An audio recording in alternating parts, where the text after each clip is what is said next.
Hello, welcome to my next card in the series about the Everyday Enchantment Tarot's Major Arcana, and today you can see that we're looking at the Hermit.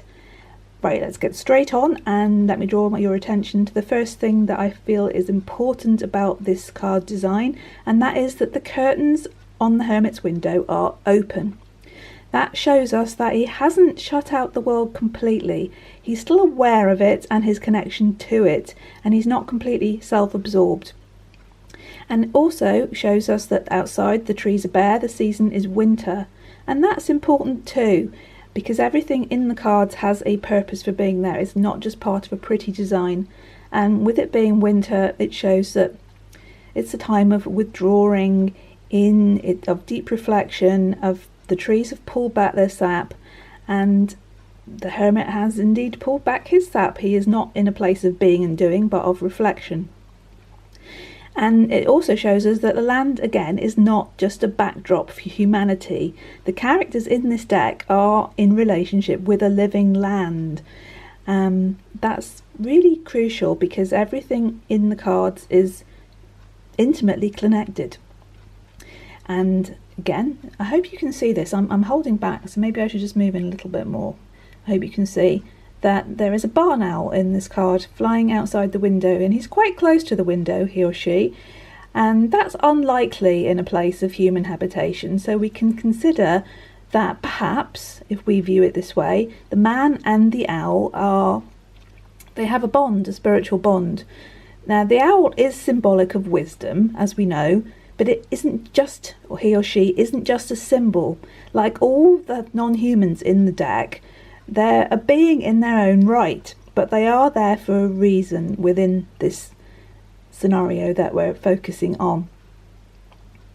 And the owl and the man are both solitary hunters in their own way. One is hunting for food, for survival, and the other one is hunting for knowledge and, more importantly, for understanding. Anyone that's seen a barn owl, especially if you're driving along on a dark lane at night and you see a barn owl flitting by, they can actually just look like a little ghost. They're quite ethereal, and this quality reminds the man that his quest is also about expanding his inner horizons and developing his soul or his spirit.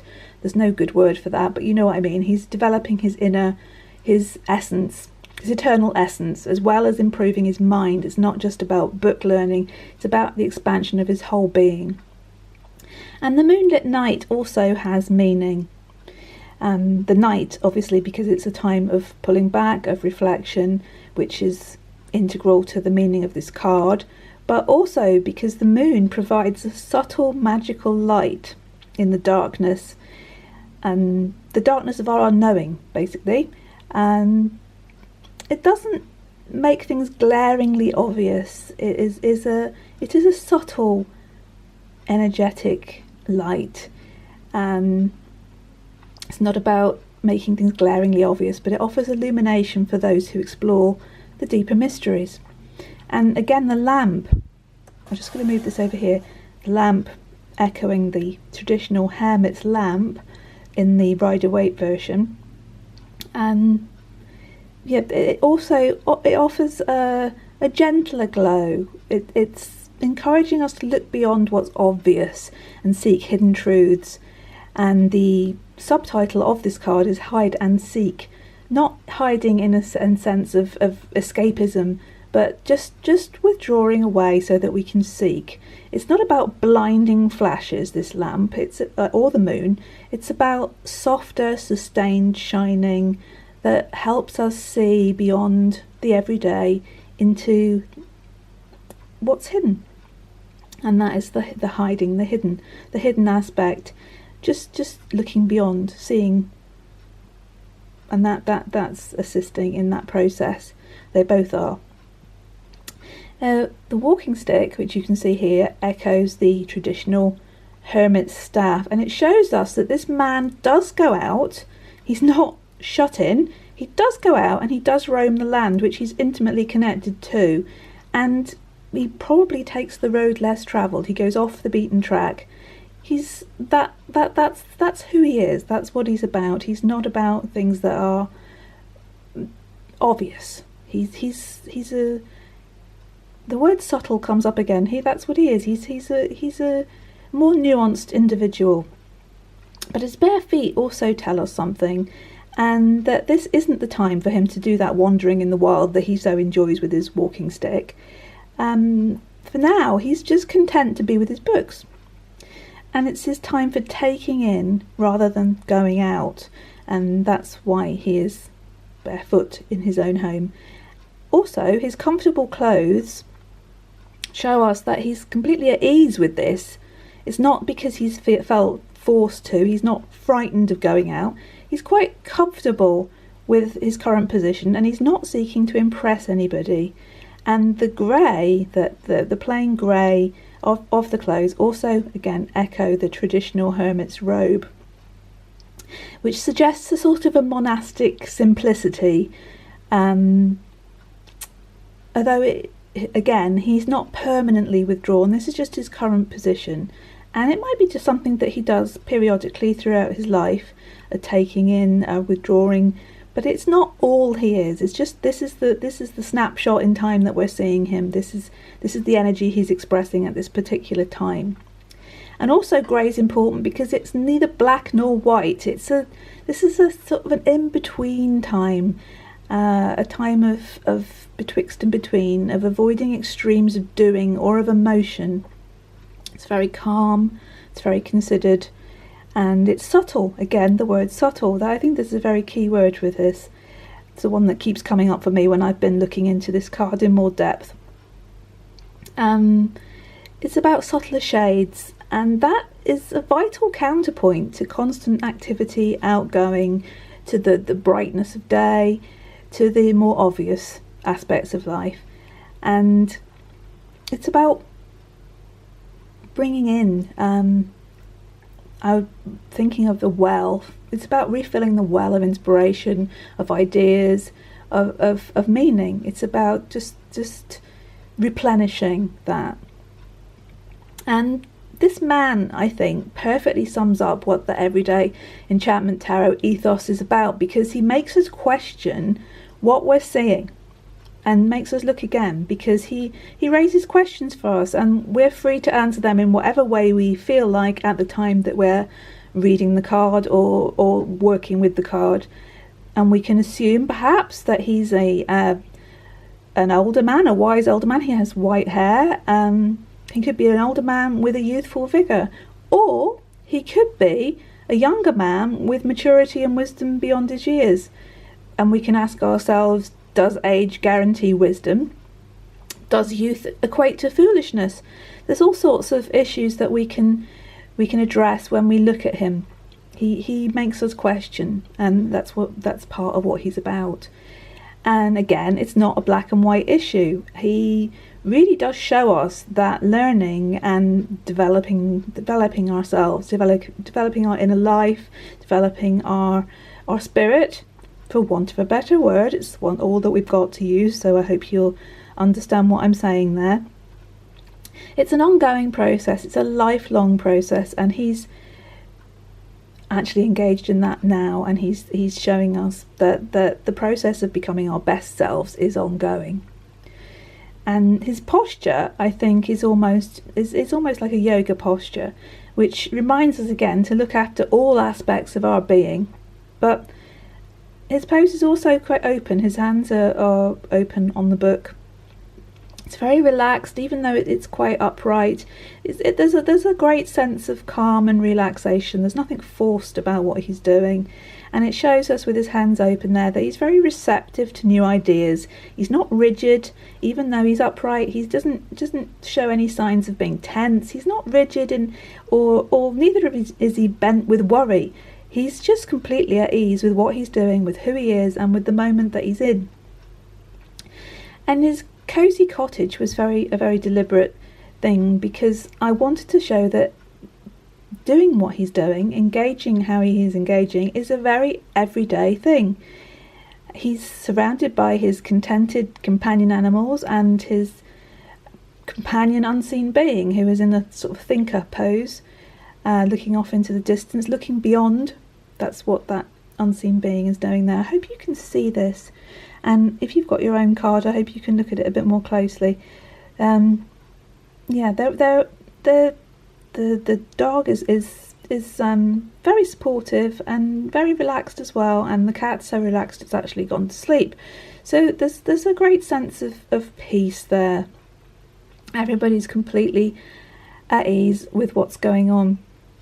And again, there's the patterned curtains, there's the cozy rug, there's the cushions. Everything is incredibly everyday. There's nothing there, nothing arcane there, there's nothing esoteric there, because his spiritual or inner work is an integrated part of his daily experience. It's not saying that we have to retreat to a cave where there's nothing, and the traditional hermit has no real signs of anything behind him at all. We don't really have to do that.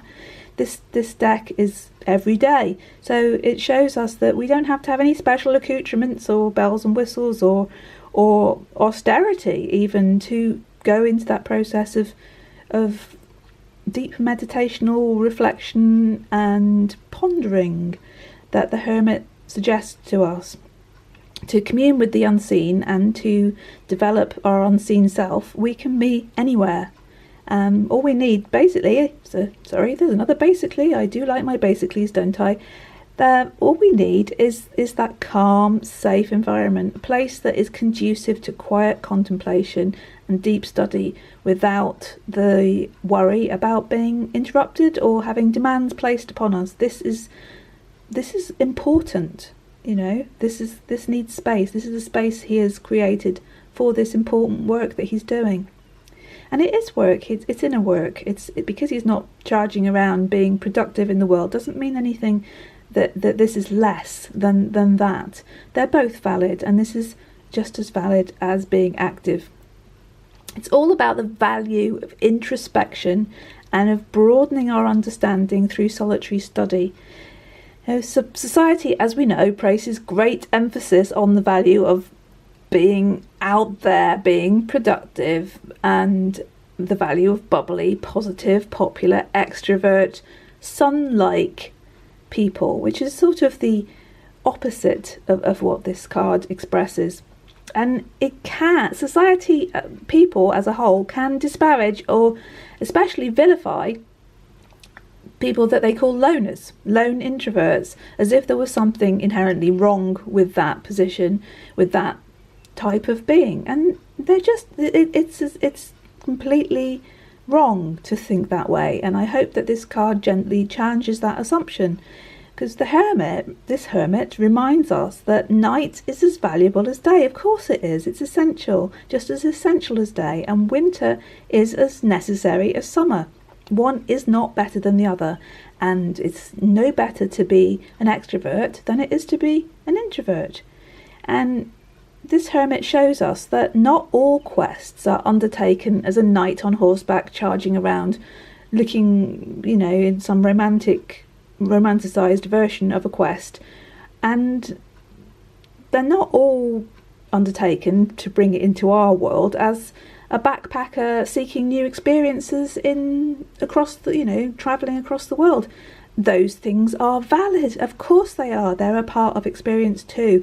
But it's just as worthwhile, just as worthy to be unworldly as it is to be worldly. Both are needed. Otherwise there would never be any great works of fiction or of music or anything else. All of those things require us to withdraw, to fill the well of inspiration and understanding, and to create. We can't create everything in company in the world.